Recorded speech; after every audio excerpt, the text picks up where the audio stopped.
Muy buenas tardes. Les la más cordial bienvenida a nuestro encuentro semanal a nuestro experto facilitador Milton Acero Domínguez, magíster en Ingeniería Administrativa y especialista en Logística Empresarial. Cuenta con 10 años de experiencia en administración de grandes volúmenes de información, desarrollo de técnicas para procesar información, recolección, extracción, transformación, almacenamiento, análisis estadístico, interpretación y evaluación de datos. Él será el encargado del desarrollo de esta conferencia. Bueno, mi nombre es Milton Acero Domínguez y les voy a compartir un poco sobre mi experiencia en el mundo de los datos. Bueno, yo inicié en el 2003 utilizando la herramienta MATLAB. Es un software matemático de la empresa MathWorks. Lo utilicé para desarrollar un modelo para Colciencias en un programa que se llamó Jóvenes Investigadores de Colciencias, en el cual tuve la función o la misión de desarrollar una heurística de producción para un sistema Flexible Flow Shop con 3 estaciones en paralelos. El algoritmo lo desarrollé en R. Luego pasó el tiempo y desarrollé habilidades en Visual Basic a nivel de programación. Más adelante ya utilicé bases de datos en SQL, manejé archivos de Excel, aprendí temas de programación utilizando aplicación Visual Basic for Application, que es un paquete embebido de Visual Basic dentro de Excel, y también utilicé una herramienta de visualización muy poderosa que es Power BI. Más adelante utilicé aplicaciones como RStudio, Shiny y Tableau para la visualización de información, y también estuve muy atento a realizar aplicaciones en Python. Todo esto me llevó a poder entender cómo es el tratamiento de la información, el análisis y cómo y en qué momento utilizar qué herramienta dependiendo de la necesidad. Ok, aquí les comparto un poco de mi experiencia. Aquí estamos en el grupo que estuvimos desarrollando el curso en Barranquilla. Hay algunos, bueno, también nos acompaña los profesores, los instructores. En esta siguiente diapositiva tenemos unas imágenes de las personas que estuvieron participando en diferentes ciudades. Aquí hay algunos de Cali, Bogotá y Barranquilla. Y aquí en este álbum vemos una foto de Barranquilla también, de mi grupo de trabajo, que éramos 20 estudiantes que estábamos desarrollando todo el curso durante esos 3 meses. Bueno, esto fue parte de la parte final, en donde hubo una entrega de diplomas y en donde cada quien hizo unos comentarios con respecto a cómo le pareció el curso. Asimismo, aquí les muestro una foto con la ministra Silvia Constein y con mi equipo de trabajo para el proyecto final. Asimismo, algunas otras fotografías. Esto fue una presentación de la ministra en Cali. Aquí también tenemos un grupo de Barranquilla. Y bueno, les quiero conversar sobre qué diferencias hay o qué diferencias encuentro entre el primer programa y este primer programa 2019 que se realizó de octubre a diciembre en las ciudades de Barranquilla, Medellín, Bogotá y Cali, en el cual se postularon 10.274 personas y hubo 327 graduados, con una tasa aproximada de 3.2% de personas que se graduaron con base en que fueron seleccionados para poder graduarse en el programa. Y en el 2020 tenemos cifras similares, 11.976 postulados. Actualmente hay 500 posibles graduandos con una tasa del 4.2%. La diferencia entre estos dos programas es que Para 2019 las reuniones eran presenciales con nuestro equipo de trabajo, y para 2020, por el tema del COVID-19, las personas van a recibir las clases, las van a recibir en su casa, aprovechando todas las herramientas tecnológicas que existen para poder desarrollar una clase virtual. Ok, tenemos las herramientas que se utilizaron en 2019 son similares a las del 2020, con excepción de la herramienta Zoom. Yo les voy a hablar un poco sobre las herramientas que se utilizaron. Python es un lenguaje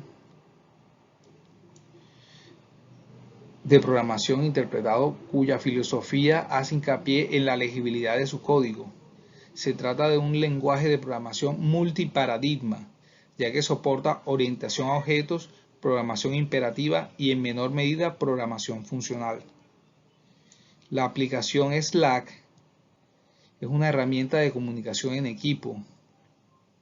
También se utilizó YouTube Live, que es una función de YouTube que permite transmitir videos en vivo y en directo, al igual que lo hace Facebook Live. Tenemos también los servicios de Amazon Web Service, que es una colección de servicios de computación en la nube pública, que forma una plataforma ofrecida por Amazon.com. El software o el servicio Google Colab, que es un servicio en la nube que nos provee de Jupyter Notebook, a la que podemos acceder con un navegador web, sin importar si usamos cualquier sistema operativo, que podría ser Windows, Linux o cualquiera. También utilizamos el Jupyter Notebook. Es un entorno informático interactivo basado en la web para crear documentos de Jupyter Notebook. El término notebook hace referencia a muchas entidades diferentes, principalmente la aplicación web Jupyter, el servidor web Jupyter Python o el formato de documento Jupyter.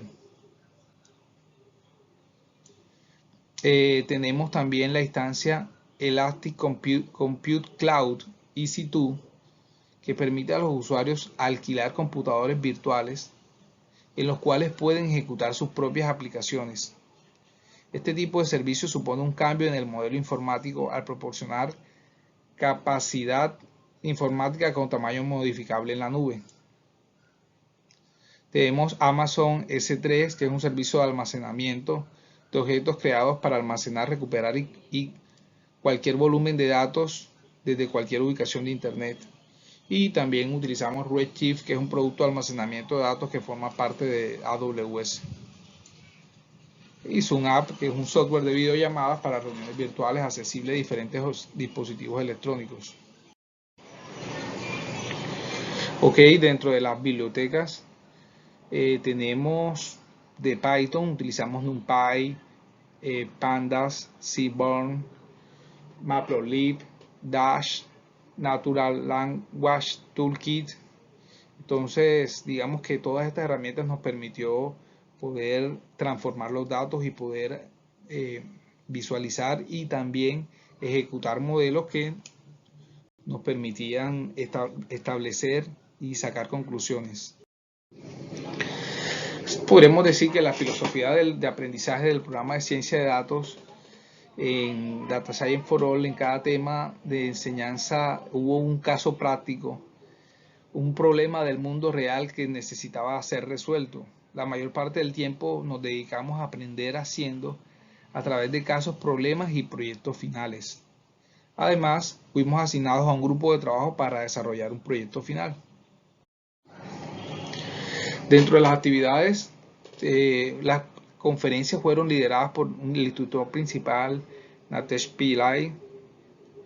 El estudiante utilizaba un Jupyter Notebook relacionado. Además, se podían hacer preguntas por el Slack y eran respondidas por los TA, los profesores asistentes. Los trabajos grupales se realizaron en grupos de entre 4 y 6 personas para resolver un proyecto final. En 2019 los estudiantes plantearon la temática. En 2020 La diferencia es que el programa seleccionó con base en una convocatoria de proyectos de ciencia de datos en los sectores públicos, privados y educativos. Los casos son tareas individuales de cada semana y los TA resolvían los casos extendidos para cada sábado, dando tiempo para preguntas de cada estudiante. Ok, aquí tenemos una información que les quiero compartir sobre cómo nosotros en el curso desarrollamos los problemas y digamos que lo podemos resumir en 10 grandes pasos. Primero, entender el negocio. Segundo, generar una pregunta del negocio. Tercero, transformar los datos. Cuarto, plantear hipótesis. Quinto, descubrir patrones y visualizarlos. Sexto, adoptar modelos integrales. Séptimo, clasificar hallazgos. Octavo, interpretar adecuadamente los resultados. Noveno, visualizar resultados. Y décimo, explicar ideas y potencializar para la toma de decisiones. Entonces vamos a empezar con el primer caso. Entender el negocio. Lo importante inicialmente es definir un objetivo, preguntarse acerca del propósito que se quiere alcanzar y alinearse con una estrategia acerca de cómo lograrlo. Los objetivos de negocio concentran el esfuerzo en un logro definido. Deben ser conocidos por todos los miembros de la empresa y compartidos para unificar su organización. La palabra contexto hace referencia a todos aquellos elementos que se encuentran alrededor e involucrados en distintos acontecimientos o situaciones, ya sea de forma simbólica o física. Este constituye la base para lograr la interpretación. Entonces tenemos dos puntos importantes: determinar objetivos del negocio y segundo, evaluar contexto. Segundo paso va relacionado con la pregunta de negocio. Debe ser concisa, un lenguaje sencillo y claro. Cualquier persona, incluso sin formación en nuestro campo, debe entender las preguntas. Deben ser frases cortas, directas y nada de lenguaje pomposo y pretencioso. Además debe ser alcanzable. La pregunta debe tener una respuesta posible y la recogida de datos para responderla en el menor tiempo posible. Además debe ser relevante, se debe defender la importancia de dedicar una investigación a responder dicha pregunta, argumentando los beneficios e impactos que produciría resolverla a nivel teórico y social.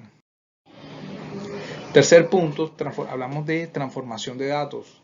La transformación de datos es el proceso de conversión de los datos de un formato a otro, normalmente del formato de un sistema fuente al exigido por el sistema de destino. Es posible que se deseen transformar datos por diferentes razones. En general, las empresas desean transformar los datos para hacerlos compatibles con otros datos, moverlos a otros sistemas, unirlos con otros datos o agregar información en los datos ya almacenados. La hipótesis debe referirse a una situación real. Las variables o términos de las hipótesis deben ser comprensibles, precisos y los más concretos posibles. Términos vagos o confusos no tienen cabida en una hipótesis. La relación entre variables propuestas por una hipótesis debe ser clara y verosímil, es decir, lógica. Es indispensable que quede clara la forma en que se relacionan las variables y que esta relación no puede ser ilógica. Las hipótesis, por ejemplo, la disminución del consumo de petróleo en Estados Unidos se relaciona con el grado de aprendizaje del álgebra por los niños que asisten en las escuelas públicas de Buenos Aires. Esto es algo inverosímil, no es posible considerarla, a pesar que las variables puede que estén correlacionadas. Los términos o variables de la hipótesis deben ser observables y medibles, así como la relación planteada entre ellos, o sea, tener referentes en la realidad. Las hipótesis científicas, al igual que los objetivos y las preguntas de investigación, no incluyen aspectos morales ni cuestiones que no podamos medir. Las hipótesis como los hombres felices van al cielo o la libertad del espíritu está relacionada con la voluntad angelical implican conceptos o relaciones que no poseen referentes empíricos.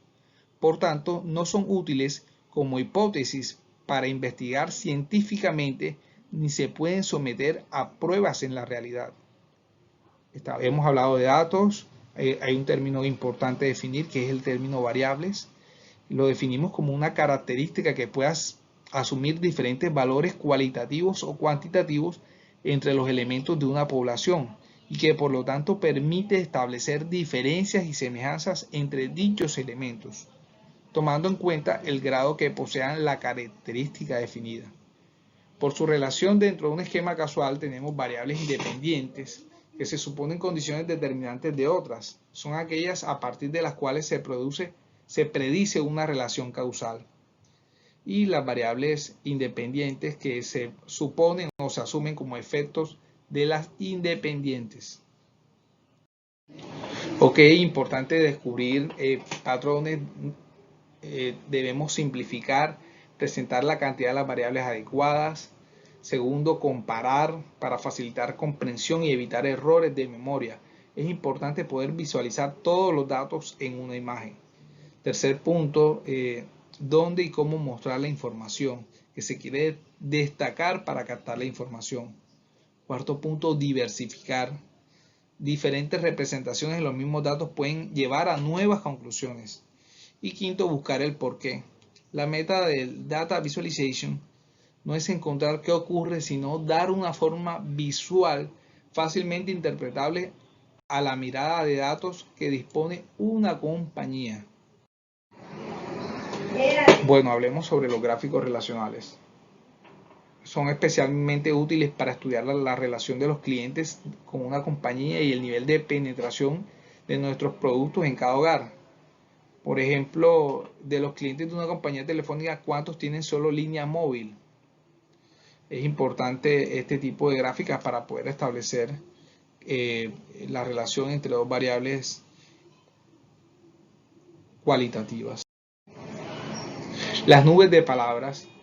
Para encontrar la moda en una serie de textos. Este gráfico es especialmente indicado para extraer insights a través de la escucha activa en redes sociales, pues te permite relacionar tu marca o keywords concretas con aquello que se comenta de ellas, el sentimiento bueno, neutro o malo con el que se comenta y el volumen de interacciones que genera.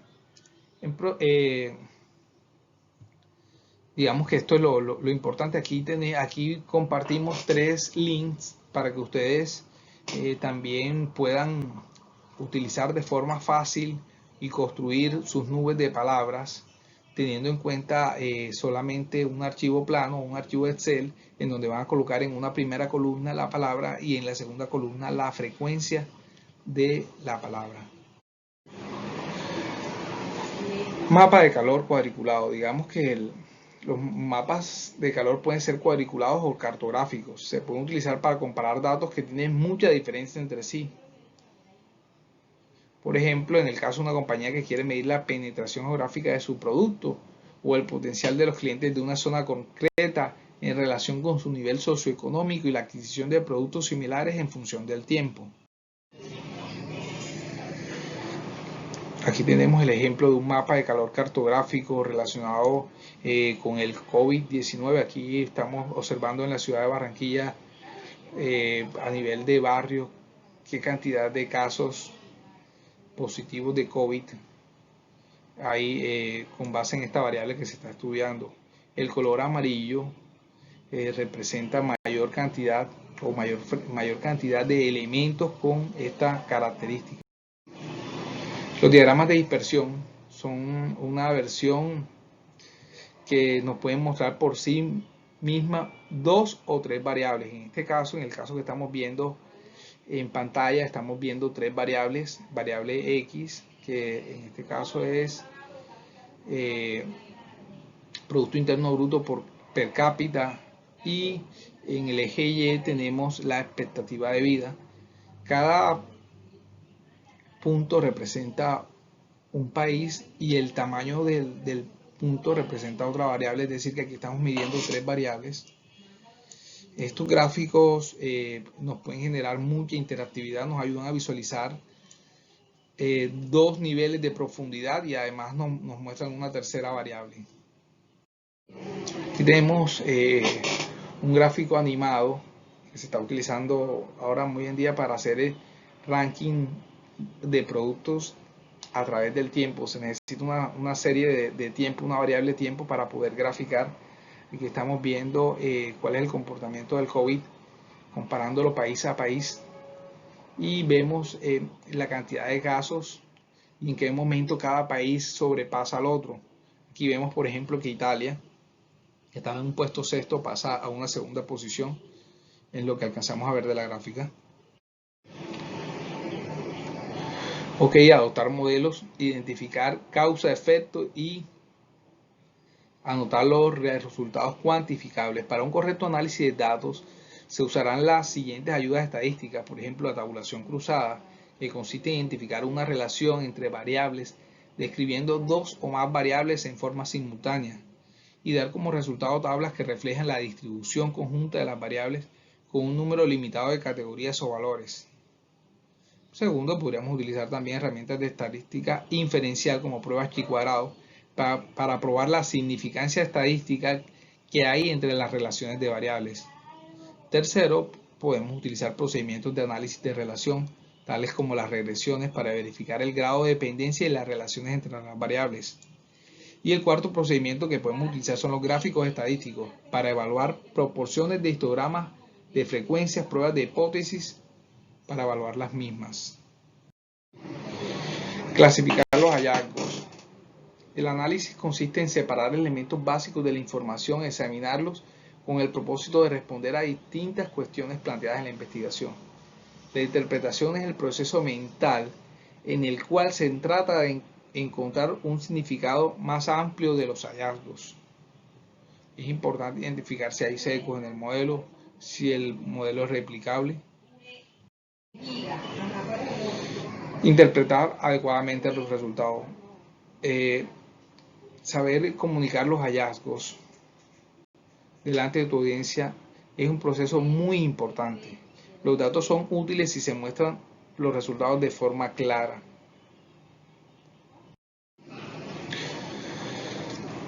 Hay diferentes formas de visualizar los resultados. Una podría ser un gráfico, que es un tipo de representación de datos. También tenemos cuadros, que son un estadístico. Cuadro estadístico es el arreglo ordenado de los datos procesados para facilitar lectura e interpretación de los mismos. Los cuadros estadísticos representan la síntesis de los pasos de recopilación, elaboración y análisis de los datos. También tenemos diagramas de flujo de datos, que es una forma visual para mostrar el movimiento de los datos a través de un sistema de información. Y mapas, que vienen a ser una representación gráfica simplificada de un territorio con propiedades métricas sobre una superficie bidimensional que puede ser plana, esférica o incluso poliédrica. Décimo punto, ya para finalizar, importante también explicar las ideas. Siempre explique su idea de la manera más lógica, sistemática posible para potencializar la toma de decisiones. Bueno, aquí terminamos. Aquí tenemos mi número de contacto al correo miltonacero@gmail.com. Me pueden escribir o me pueden enviar un mensaje. Con todo gusto les voy a atender. Muchas gracias por su atención. Que estén muy bien. Hasta luego.